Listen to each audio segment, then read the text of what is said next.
നമസ്കാരം. പല്ല് ശരീരഭാഗങ്ങളിൽ വീണ് കഴിഞ്ഞാൽ എന്തെല്ലാമാണ് അതിൻ്റെ ഫലങ്ങൾ എന്ന് നമുക്ക് നോക്കാം.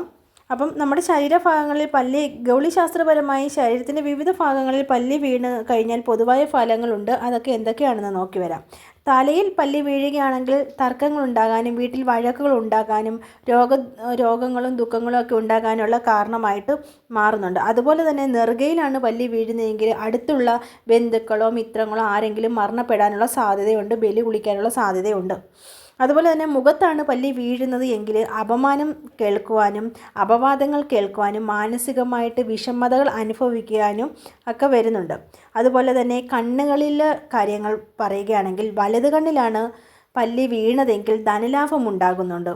അതേസമയം ഇടത് കണ്ണിലാണ് പല്ല് വീഴുകയാണെങ്കിൽ അന്നത്തെ ദിവസം നമ്മൾ കരയാനും അമിതമായിട്ട് ദുഃഖിക്കാനും കാരണമുണ്ട്.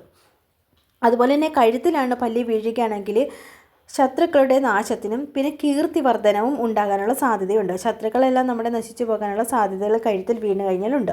അതുപോലെ തന്നെ കൈകളിലാണ് പല്ല് വീഴുന്നതെങ്കിൽ വലത് കൈയിൽ വീണാൽ ധനലാഭം ഉണ്ടാകാനും ഇടത് കൈയിൽ വീണാൽ ധനനഷ്ടം ഉണ്ടാകാനുമുള്ള സാധ്യത ഏറെയാണ്.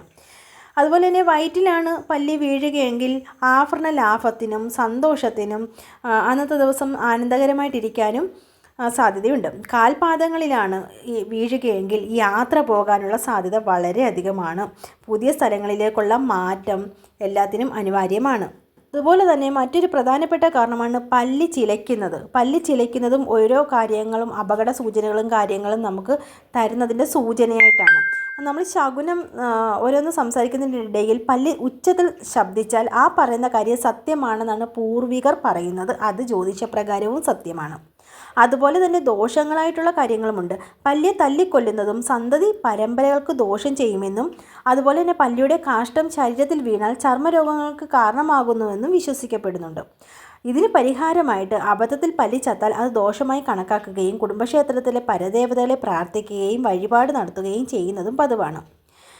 ഇങ്ങനെയൊക്കെയുള്ള വിശ്വാസങ്ങളിൽ എന്തെങ്കിലുമൊക്കെ നിങ്ങൾക്ക് അറിവിലുണ്ടെന്നുണ്ടെങ്കിൽ എല്ലാവരും ഒന്ന് കമൻറ്റ് ചെയ്ത് പറയുക.